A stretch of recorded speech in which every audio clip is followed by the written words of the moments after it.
Bismillahirrahmanirrahim. Assalamu alaikum viewers. I'm your host Hali presenting another edition of Defense and Diplomacy. 26th of November 2011 was a major day in the history of Pakistan because on this particular day NATO helicopters attacked the Pakistan Army checkpost at Salala, in which 24 or 25 Pakistan Army personnel, including officers, embraced Shahadat. Pakistan reacted very strongly and two actions took place. One, Pakistan stopped the NATO supply routes going through Pakistan. The second, it boycotted the Bonn conference which followed on 5th of December. Nearly 6 months have passed. The NATO supply route has not been opened, causing serious difficulty to the NATO and ISAF forces in Afghanistan. But now the government of Pakistan has taken a decision in principle. Only the nitty-gritty is to be worked out for reopening this particular route. To discuss this very important matter, we have two eminent panelists in our studio today. In keeping with the title Defense and Diplomacy, we have Lieutenant General Talat Masood, who may be an army person, but he's more suave and more polite than many diplomats. Welcome, sir. And we have a diplomat par excellence, Ambassador Aslam Rizvi, who has his origins in the defense forces. Welcome, sir. Sir, the decision has been taken in principle. Are there any caveats to this particular decision? Well, there are caveats in the sense that they would like to work out as to exactly the modalities as to how this agreement will take place, what are the demands on the US in terms, or the NATO forces, in terms of the toll tax that they probably are like to impose, because after all, I mean, roads are being used or ports are being used. So there is a lot of wear and tear that takes place, and which is a normal international custom. So I think based on that, they are trying to work out those modalities. And at the same time, I think they are also trying to see as to ensure that, you know, they do not carry weapons and it is only confined to you know, food and lubricants and fuel and so on. Right. Ambassador Aslam Rizvi, looking at it from the diplomatic point of view, there were two conditions which Pakistan had imposed for reopening this route. The first one was the US government renders a formal apology for the death or the shahadat of our soldiers. The second was to stop the drone attacks. Apparently, these two aspects are now way behind us. How do you look at it, sir? Well, it has been agreed in principle to reopen the NATO supplies route, as pointed out by General Talat. We are working on the technical aspects of it. The memorandum of understanding is about to take place. There is a likelihood that the cost of transportation will increase from $365 or $350 per container to almost $1,500 to $1,800. So roughly about $1 million a day. That is one. As for the other two, the drones and the apology, these are still to be sorted. They are very much on the table, and they are being sorted out by the Ministry of Foreign Affairs. What shape and form they will eventually take is to be seen yet. Right. General Talat Masood, you wrote a very interesting article in one of Pakistan's leading dailies on the same topic, in which you mentioned about these. So can you share with our viewers your opinion about the apology first?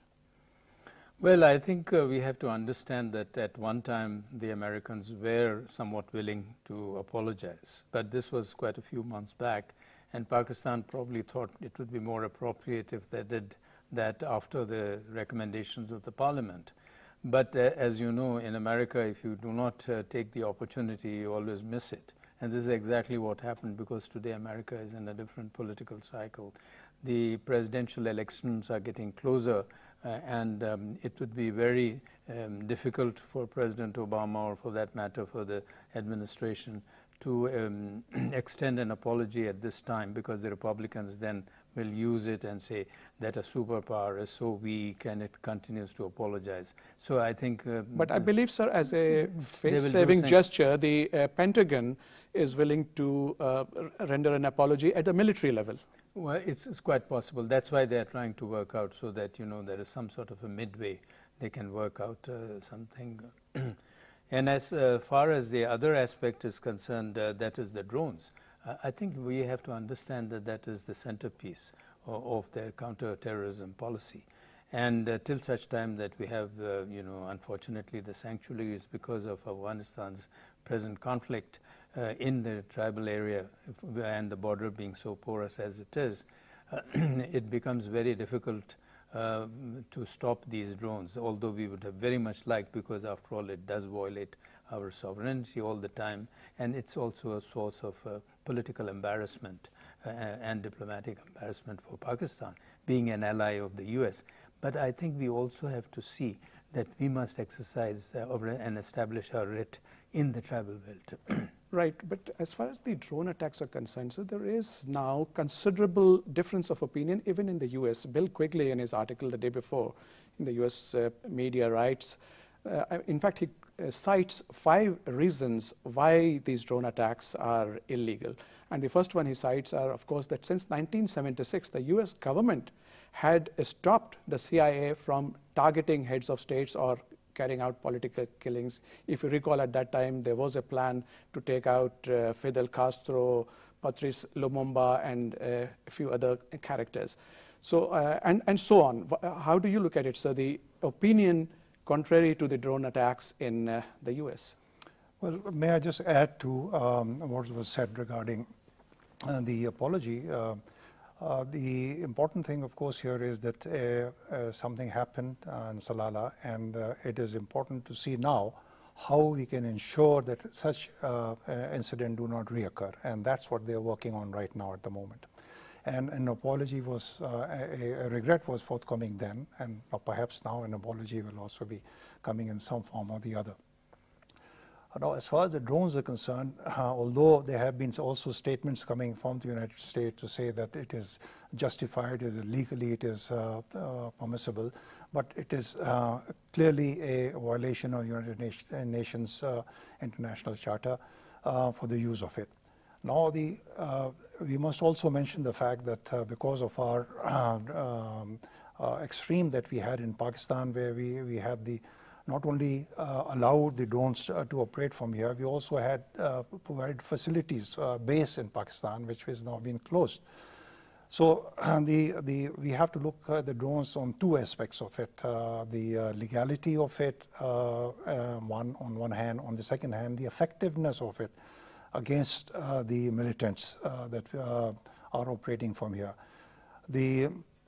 The fact is that even Obama and I beg your pardon, Osama bin Laden, in his documents that have been found in Abbottabad, has mentioned the fact that it has been one of the most devastating weapons against Al-Qaeda, and has caused a lot of damage. Now, these, as the General Saab mentioned, that is the most effective way for them to deal with militants, not only here, but in other parts of the world. But what are we to do if we want to stop it? We can, of course, shoot them down, but do we want to open an air battle with the United States and have them also attack our land targets? One. Secondly, if you notice that in Afghanistan, President Karzai has been very successful in getting the Americans to agree to let the night raids be Afghan-led. Now, he tried his best to stop them, but he did not. Now, if we accept that the utility and the importance of the drones against the militants, and we can coordinate with the Americans the target selection of targets, the timing, and so forth, perhaps it would be in our mutual interest to perhaps reduce the collateral damage, which is actually causing more bad blood. There has been an offshoot, although it's being said that the two are not interrelated, but Pakistan has received a formal invitation to attend the Chicago conference, which will be held at Chicago on the 20th and 21st of this month. We had boycotted, as I mentioned earlier, the Bonn conference. That's way past us now. But how do you see the importance of this, and are these two interrelated, sir? Well, I think they are somewhat obliquely interrelated, but at the same time, I think Chicago is very important. It is, of course, essentially a NATO conference for the NATO countries, but at the same time, Pakistan, because of Afghanistan and the interest of NATO in this region, becomes a very important player. And that US and NATO countries are withdrawing from NATO by 2014. And they are planning the exit. It's very important that Pakistan puts its input to guard its interests. And to not attend, it would have been would have meant that we would have been isolated, which we cannot afford, because at that point of time, not attending the Bonn conference was totally justified in view of the incident that had taken place. But you don't want to continue with that posture forever, because you have to develop relations with the rest of the world. You have to maintain in your own national interest. So I think it's a very wise decision that, and of course the invitation has also come, and I hope that President Zardari will go there, will be able to put across Pakistan's viewpoint in which and then I think we also have to emphasize there the extent of sacrifices that Pakistan is making. Although there seems to be a great sympathy and focus on Afghanistan, unfortunately, this is not the case as far as Pakistan is concerned. So President Zardari's presence and his projection of Pakistan's viewpoint should help in the world understanding the way Pakistan is suffering as a result of the Afghanistan situation. Right. But at the same time, sir, you see Pakistan, as the General also mentioned, that Pakistan cannot afford to be isolated. And it's not just a question of the NATO supply routes or things like an apology. There are so many projects which Pakistan is planning, the Iran-Pakistan gas pipeline, the TAPI, and so on. All these get into a jeopardy if we remain isolated. So what's your opinion, sir? Yes, I totally agree. The point is that the NATO summit participation is important, although as mentioned correctly, it is a NATO summit, and they are not only Afghanistan is one of the one of the points that are going to be discussed there. The second, of course, is smart defense, and third is the enlargement of NATO itself. But the most significant and important one, of course, is the end game in Afghanistan. As you know, you have to appreciate that for a stable and a political outcome in Afghanistan, the key players, that is United States, President Karzai and his allies, the Taliban, and Pakistan have to coordinate their policies. And if Pakistan is out of the loop, then our position will go there by default. We will be suffering that. So it is very important, it was critical that Pakistan should be there to project our point of view. And we are the ones who are promoting dialogue. And we have been supporting the supply routes for the last 10 years. Now at this point, when they are an end is about to come there, we are thinking of, instead of facilitating, and we are seen to be somebody who was bringing hindrance to the final outcome, was not in the light. So it was very important that Pakistan should be seen as somebody who is contributing to the final settlement of Afghanistan. Right. So it is important, as the ambassador just mentioned, that we have come out of the box, and unfortunately we had nearly got boxed into this particular situation. But if you notice, that the end game, which he also mentioned, is likely to be till 2014, because beyond that, if the Americans have a strategic pact with Mr. Karzai, that's only for the special forces and for the trainers, which will continue till 2024. So Pakistan does have a very important role to play, which is being recognized to a certain extent. So how do you think this will help with our position, with our presence in Chicago, as well as in further negotiations with the US? Well, I think it's very important, because the most important and crucial neighbor of Afghanistan is Pakistan. And as you are aware, the Americans and the NATO countries fully realize that. And in fact, they have been very unfairly blaming Pakistan for many things. So it also affords an opportunity for Pakistan to put across its viewpoint and say that instead of trying to criticize us, try to look at the amount of suffering that we have undergone because of Afghanistan situation and the way that the policies of US and NATO have created for Pakistan. Then furthermore, I think we have to understand that Afghanistan is a landlocked country. There is no way that we can stop, the passage of goods to Afghanistan in any case.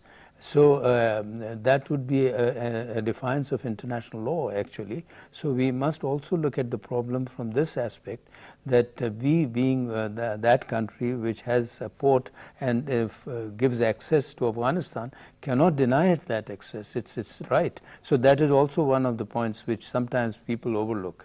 Exactly, well put, sir, because it is, they say that you can choose your friends, but you cannot choose your neighbors, yeah. Pakistan and Afghanistan. And it's not an end game for Pakistan. You see, we also have to not get into this narrative of end game, whereas end game is important for them, but for us, Afghanistan would always be there. And Afghanistan's prosperity and its stability is so critical and important for us, and we would like to contribute as much as possible that Afghanistan stabilizes for the sake of Afghanistan, but also equally or even more for our own in our own interest. Right. Another development which has come about, maybe it's because of these peaceful overtures which Pakistan has made. The NDAA had put restrictions, the US government, on the aid that was to come to Pakistan, even other payments. But the President yesterday made it very clear that he would not like such restrictions to be placed. How do you see that, sir? Well, I see that as a part of the pressure on Pakistan. And this is a kind of a Pressler amendment to an extent. But President Obama seems to have relieved that pressure, sir. Yes, but what I'm saying is that the fact that it was has been introduced was a means of pressure. He himself had talked about the reconstruction zones not being, they're not willing to do that, special other restrictions and so forth. This was really, a pressure when this is the time when they are needing Pakistan to cooperate more to see how things will develop. Now, coming back on the Afghanistan, the so-called endgame, and recently the strategic partnership agreement between United States and Afghanistan, which the President Obama made on the eve of the first anniversary of Osama bin Laden's assassination. The key question there is, as the Afghans themselves are asking, is it that their presence and the bases that they are thinking are meant for Afghans themselves, or is it for a broader regional perspective, i.e.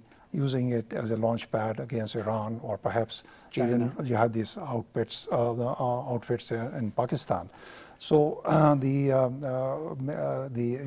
Saab's right, is not an end game. It is likely to continue for another 10 years. And in Chicago, as General Allen mentioned also, that all the other NATO members were involved. They are also looking for a agreement of their own with Afghanistan for providing political, economic, and monitoring support for the ISAF forces, for the Afghan forces there, the financial help that they're going to provide.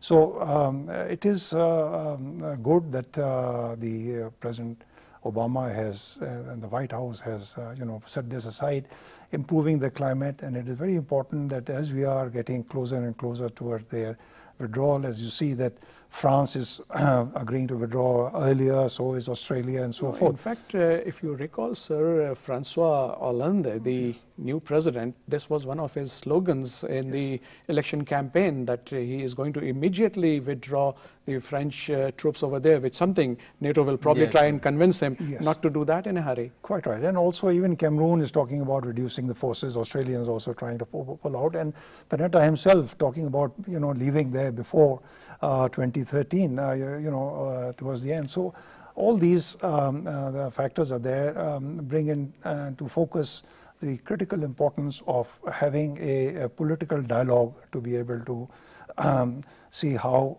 the situation will develop after the active combat role of NATO forces is ended there. Right.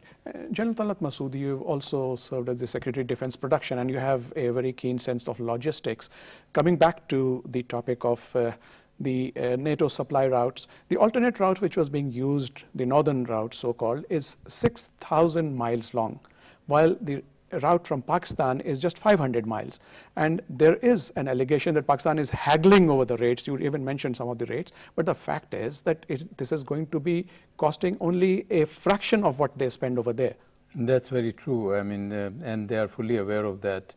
And what would have probably happened is that they would have tried to partially offset that as well by reducing our assistance, although that would still would have left a lot of gap, and they would have had to pay a lot additional. Apart from the fact that it is they had to pay a lot more, the fact is it has to go through so many countries, and then the security of those countries is also unfortunately very poor, so it takes much longer, it's much more expensive, and it's more problematic. So I think resumption of Pakistan's logistics supply line, or what they call the ground lines of communication, I think that will be very helpful to the US and NATO forces and to the Afghans themselves. So and also apart from that, I think if you are an ally, then you have to conduct yourself as an ally. No doubt that there were circumstances which made us do what we did and took certain positions. But obviously we cannot continue with this state of affairs, because then otherwise what's going to happen, or what was happening, was on one hand the US was behaving as an ally, on the other hand it was behaving like an adversary. And you cannot have a combination of that, which means that the US would also be containing us, which would have, as has already been said by the ambassador, such repercussions as an economic squeeze and so on, which Pakistan hardly can afford at this point of time. Right. So what, sir, would be your closing comments for the way forward? Well, first let me just simply add quickly that we must differentiate between the reopening of the NATO supplies and the two conditions of apology and of the drones from here. These are, directly related to the United States. The NATO supplies routing is, of course, many other countries are involved as well. So it was important that we should not link the two. We need to move forward. That is the thing. We need to engage positively with all the countries in a political dialogue to see how we can play a positive role, and think in terms of not only just the 2014, but beyond. What will be the situation there? What role Pakistan play? And our objective would be that we are not thinking in terms of a strategic depth, but a country which is peaceful, a country which is neutral as far as Pakistan is concerned, because we are being next door neighbors. Right. Your closing comments, sir. Well, I think there's a lot at stake for us in the region and for our own stability and security. So I think cooperation with the US and NATO forces will always be very helpful, because it would also mean having close relations and good relations with the government in power in Afghanistan. Right.